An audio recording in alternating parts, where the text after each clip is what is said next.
people like me. You need people like me so you can point your fucking fingers and say, that's the bad guy. That's the bad guy. That's the bad guy. That's the bad guy. That's the bad guy.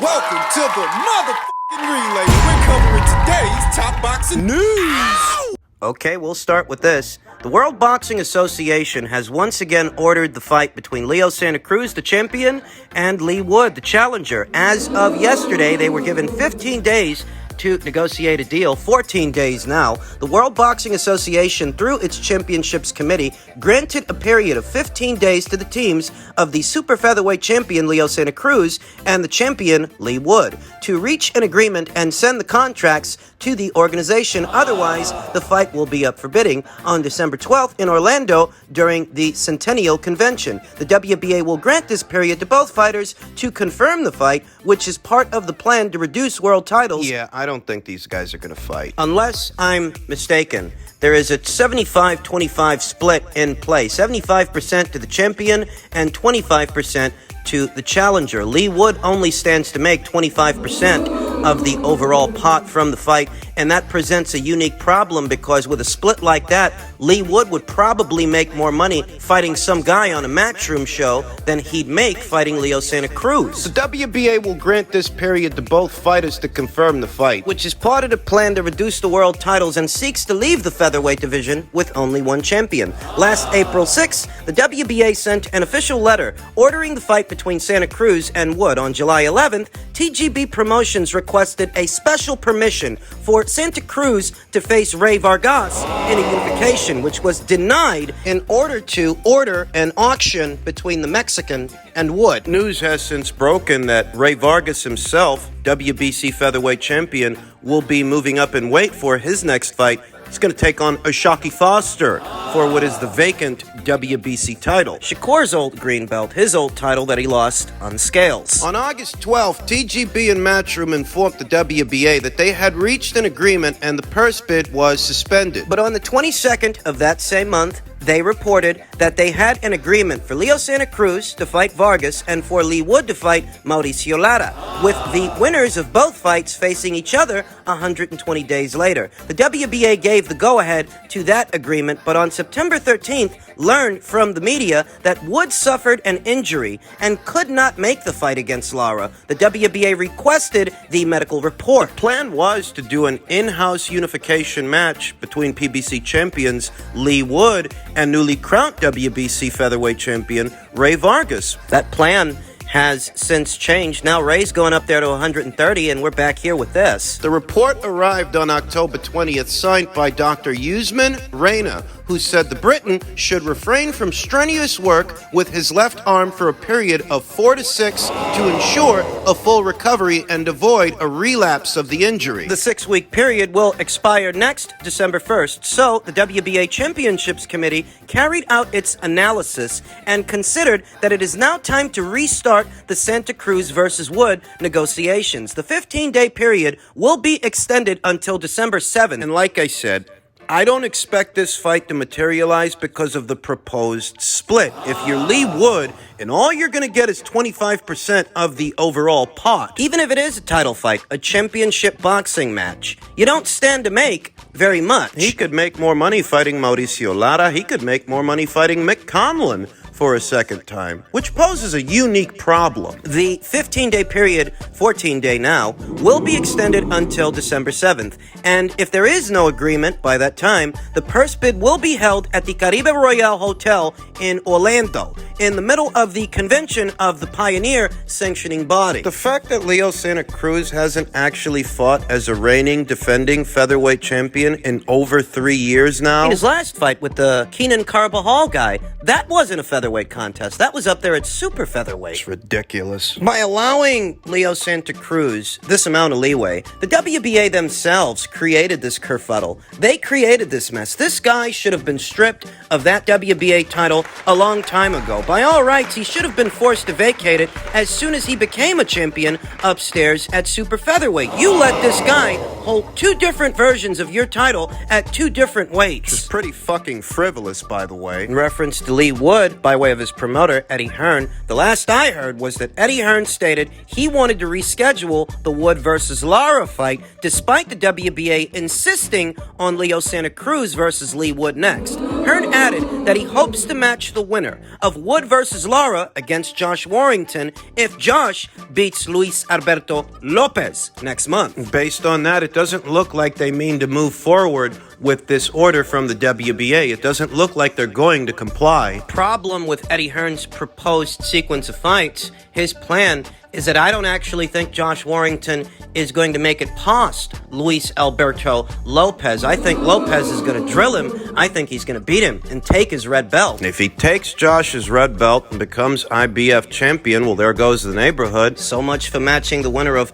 Wood versus Lara against the winner of that fight. I'm not completely sure what Luis Alberto Lopez's promotional situation is. You might have seen this guy boxing on top-ranked shows, though I'm not sure if he's a top-ranked fighter, if he's under contract. If he's not, then maybe Eddie Hearn has some options on this guy, and maybe he can match the winner of Wood versus Lara against Luis Alberto Lopez if he wins. In any event, in reference to the Leo Santa Cruz versus Lee Wood fight, that fight is now where it was months ago. that's nowhere. Just in reference to the WBA's recent reorder, I should say, for Leo Santa Cruz and Lee Wood. I don't think it's going to result in a fight. I didn't think it would result in a fight before, and I still don't think it's going to result in a fight now. I think that both fighters, irrespective of this order, are going to go their own separate ways.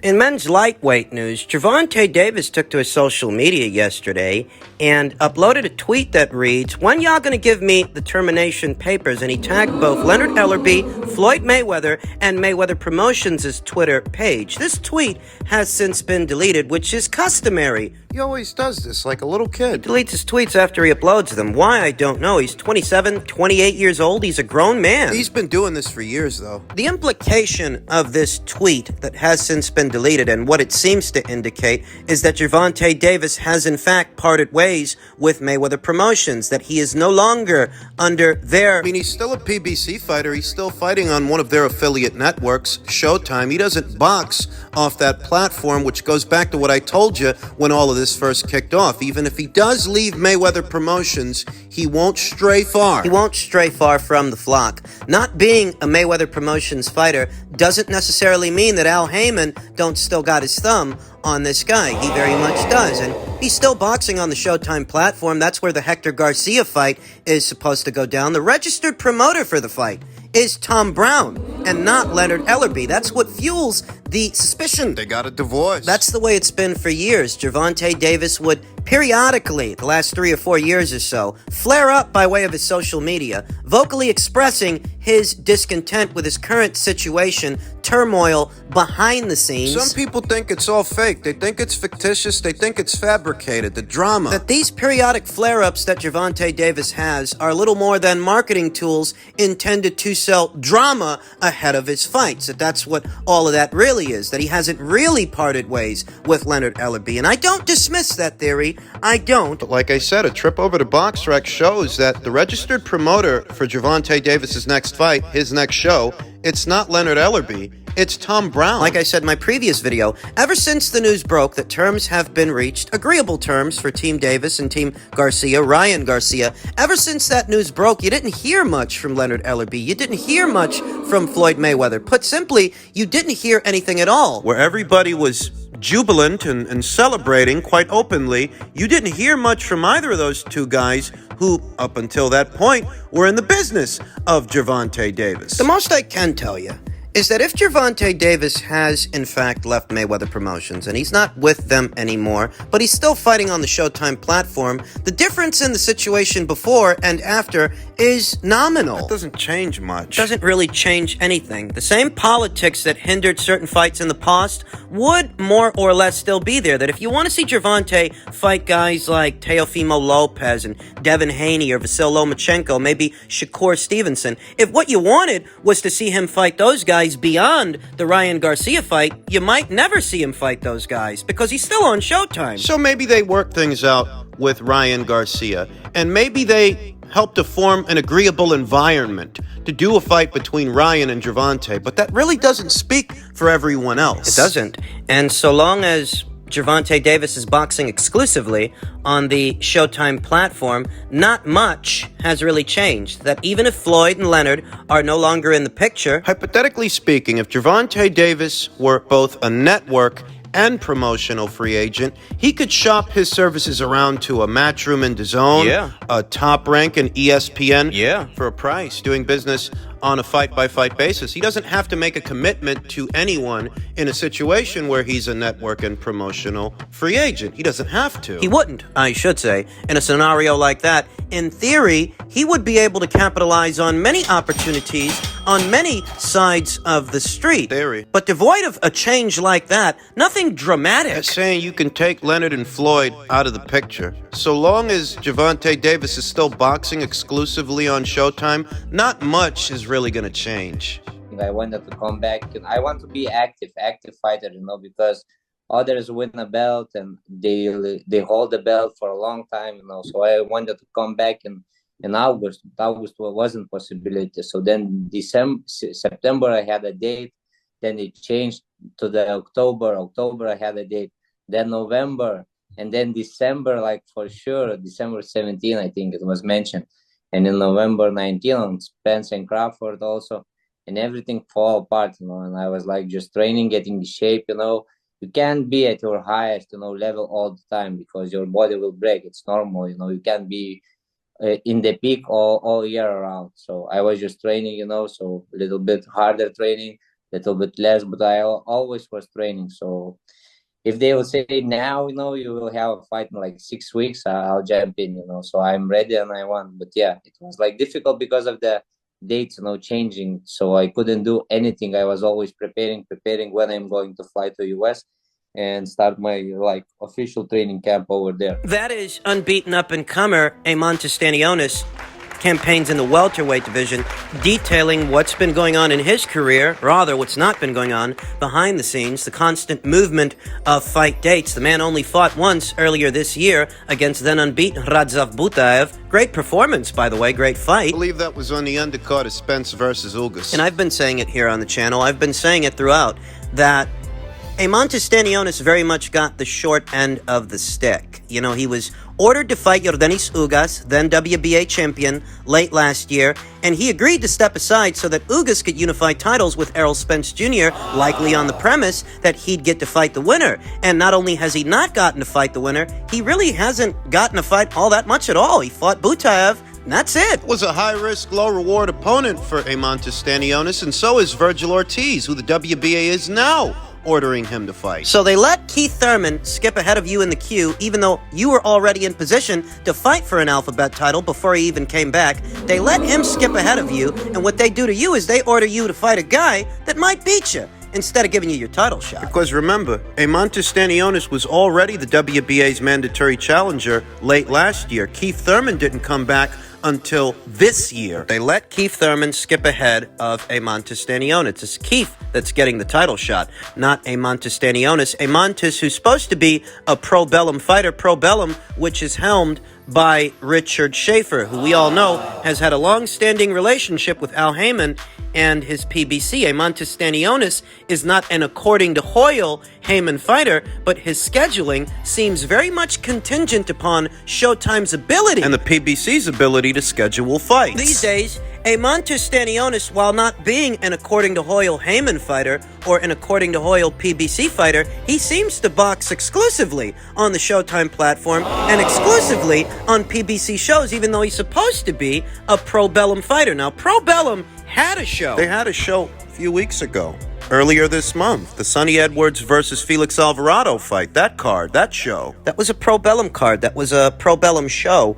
And Richard Schaefer. things going the way that they were going between Terrence Crawford and Errol Spence Jr., one would think that Richard Schaefer, who's supposed to be Gervonta Stanionis' promoter, one would think that he would have got Gervonta Stanionis a keep busy fight on that card. A keep busy fight on that show because he needs one. Ladies and gentlemen, this is how careers die on the vine. This is what happens. How the hell are you supposed to build a buzz when you're barely fighting? You can't put this on Gervonta Stanionis. I put it on Richard Schaefer, who's supposed to be his promoter. It's on Richard Schaefer to get him a fight. For doing absolutely nothing for most of the year, Richard Schaefer should have worked a little harder to get this guy out there to keep the tools sharp. As it stands, he's under orders to fight Virgil Ortiz, and based on this schedule, it might be a year in between fights, a year in between the Butaev fight and what is supposed to be the Virgil Ortiz fight. Less than ideal for Gervonta Stanionis. Less than ideal if the fight actually materializes. Less than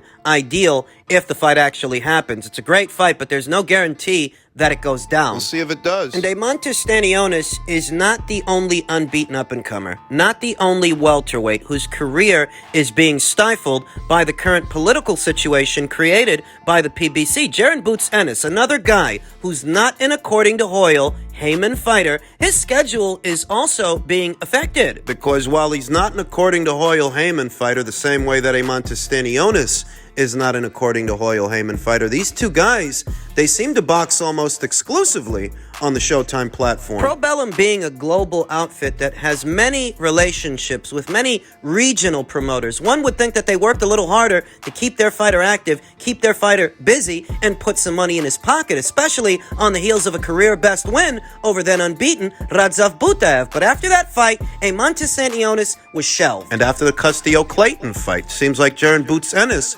was also shelved. That the both of their proposed schedules were contingent upon other things that were happening or weren't happening with other fighters. That shouldn't be the case. Not if Gervonta Stanionis ain't a Heyman fighter. Not if Jaron Boots Ennis ain't a Heyman fighter. What the fuck is going on? They screwed this guy, man. That's what's going on. The welterweight division, irrespective of whether Terrence Crawford and Errol Spence Jr. ever fight, that division, it needs a reset. There's a proliferation of young, unbeaten up-and-comers in that division that are not getting to flourish. They're not. Gervonta Stanionis, Jaron Boots Ennis, Virgil Ortiz. Rashidi Ellis. When the only unified champion at the weight in possession of the most alphabet titles is as sparsely active as Errol Spence Jr. has been sparsely active the last 2 years or so. In the last 2 years, he's only fought once. Well, this is what happens. The division stagnates. And the careers of the fighters stagnate with it. 147 pounds needs a reset. Enough of the Crawford and Spence thing and whose fault it is. Enough. Division needs a reset. Careers are dying on the vine.